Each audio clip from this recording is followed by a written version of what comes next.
Hello techyons, this is Kunwar and welcome to the techy lab. So हमने refraction topic start किया और अभी हमने रिफ्रैक्शन इन लेंसेज स्टार्ट कर दिया है। सो लास्ट क्लास में हमने एक एक्टिविटी देखी थी which was based on the convex lens के उसमें कैसी कैसी इमेजेस बनती है। आज के हमारे इस क्लास में हम देखेंगे सेम इसी तरह की एक्टिविटी बट कनकेव लेंस के केस में। अब हमने कंपैरिजन ड्रॉ किया था जहां पर हमने देखा था कि जो कन्वेक्स लेंस है उसकी जो प्रॉपर्टीज हैं वो किसके साथ मैच करती हैं, वो करती हैं कनकेव मिरर के साथ मैच। बट वही जब हम कनकेव लेंस की बात करेंगे तो आप देखोगे कि उसकी प्रॉपर्टीज जो है वो कन्वेक्स मिरर के साथ मैच करती हैं। So I hope you guys are ready for that. देखो एक्टिविटी बिल्कुल सिमिलर सी है। हमने कनकेव लेंस जो है वो यूज करना है instead of convex lens. Stand पर रखना है, बर्निंग कैंडल लेनी है। Instead of taking so many cases हमने सिर्फ दो ही केस यहाँ पर लेने हैं। वो केस कौन सा है? जब आपका ऑब्जेक्ट जो है एक तो वो इंफिनिटी पे है, ये फर्स्ट केस है। दूसरा जो आपका ऑब्जेक्ट है वो क्या है? वो इंफिनिटी या फिर कोई जो आपका पॉइंट है बियॉन्ड, या फिर आप बोलो कि C1 एंड ऑप्टिकल सेंटर के बीच में जो पॉइंट है उसको लेंगे। I hope this is clear.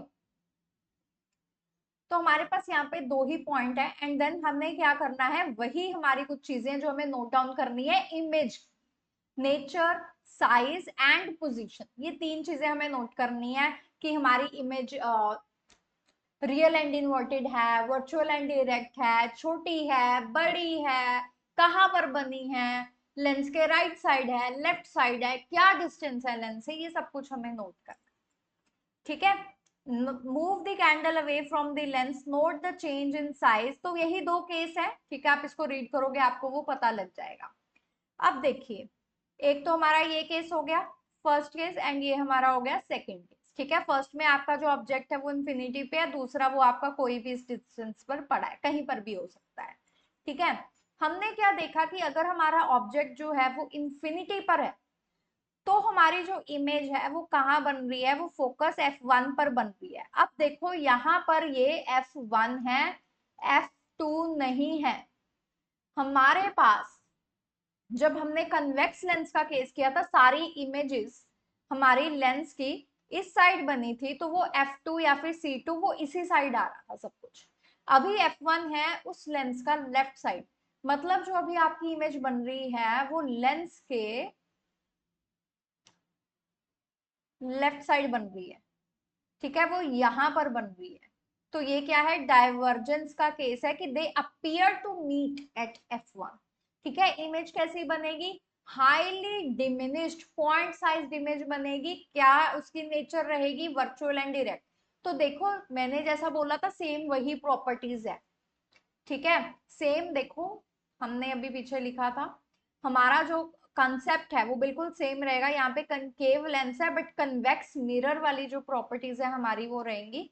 तो वहां पर दो ही केस होते थे, दोनों ही वर्चुअल एंड डायरेक्ट के थे, तो यहाँ पर भी दोनों केस वर्चुअल एंड डायरेक्ट के हैं।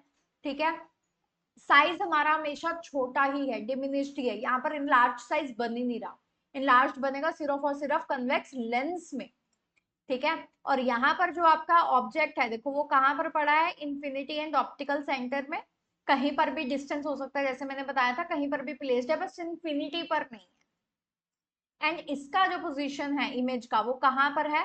वो F1 एंड ऑप्टिकल सेंटर। मतलब अगेन अगर ये आपका लेंस है और ये आपका F1 है तो आपके पास यहाँ पर सिर्फ दो ही तरह के केस बन रहे हैं कि जो आपका फर्स्ट केस है, फर्स्ट केस में आपको जो इमेज बनी थी वो बनी थी F1 पे। अब वो बोल रहा है कि दूसरी जो इमेज बन रही है वो बन रही है F1 एंड O के बीच में कहीं पर भी। I hope this is clear. चलिए अब हम देखते हैं कंस्ट्रक्टिंग रे डायग्राम्स। नहीं नहीं टेंशन मत लो, एक ही दिन में इतना नहीं काम करवाऊंगी।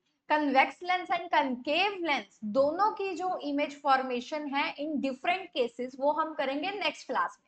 आज हम देखते हैं रूल्स कि रूल्स क्या रहेंगे एक रे डायग्राम को बनाने के लिए।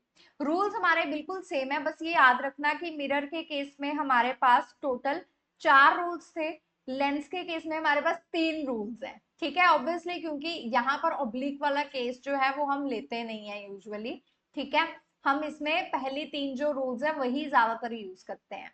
अब देखो जो रे डायग्राम है, क्योंकि वहां पर तो रिफ्लेक्शन होती है, यहाँ पर हो रही है रिफ्रैक्शन, तो वो वैलिड ही नहीं है, ठीक है। जब आप मिरर यूज करते हो तो हमारा जो लास्ट है वो क्या करता है, वो लॉ ऑफ रिफ्लेक्शन से आता है ना, आई और आर बराबर रहता है।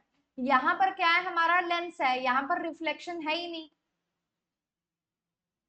ये कोई भी यूजुअली सोचता नहीं है, ये याद रखना कि ये रिफ्लेक्शन है, रिफ्लेक्शन के कारण 4 पॉइंट थे। यहाँ पर है रिफ्रैक्शन, यहाँ पर हमारे पास 3 ही रूल रह गए हैं। कौन से रूल है? सबसे पहला रूल है कि अगर रे आपकी पैरेलल आ रही है then it will pass through the focus,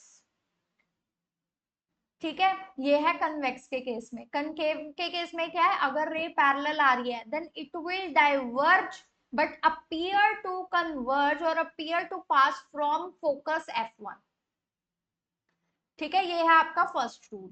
second क्या कहता है, इसी का उल्टा, कि अगर कोई रे फोकस से पास कर रही है देन वो क्या करेगी, वो पैरेलली रिफ्लेक्ट हो जाएगी।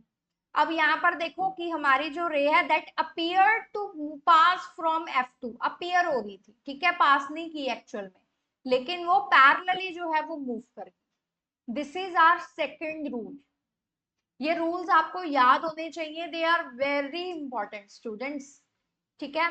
अब नेक्स्ट देखो, नेक्स्ट क्या है, जैसे कि पोल में नो सेंटर ऑफ कर्वेचर में, अब देखो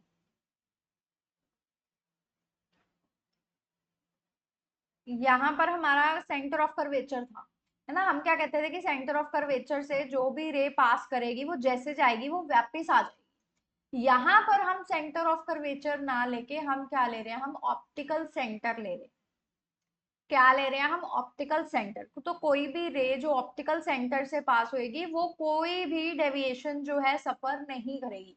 रिफ्रैक्शन है तो डेविएट होना चाहिए, बट ऑप्टिकल सेंटर से कोई डेविएशन नहीं होती। ओके, आई होप आप सबको ये जो रूल्स है वो अच्छे से समझ में आ गए होंगे। ज्यादातर रूल्स, ज्यादातर चीजें अभी मिरर के साथ हम कंपैरिजन करके अच्छे से एंड इजी वे में समझ सकते हैं। तो अगर आपको ये लेक्चर अच्छा लगा हो एंड अगर आप चाहते हो कि मिरर्स के जो लेक्चर्स है वो भी ऑलरेडी अपलोड हो गए हैं, इट वुड बी ग्रेट अगर आप उसको एक बारी दोबारा से देख लो एंड क्वेश्चंस भी उसमें प्रैक्टिस किए हैं, जो कि यहाँ पर लेंस फॉर्मूला आएगा तो उसमें भी आपको आसानी रहेगी। So thank you so much. If you like this video, do tell me in the comment section, subscribe to the channel and share it with your friends. I'll see you in the next class.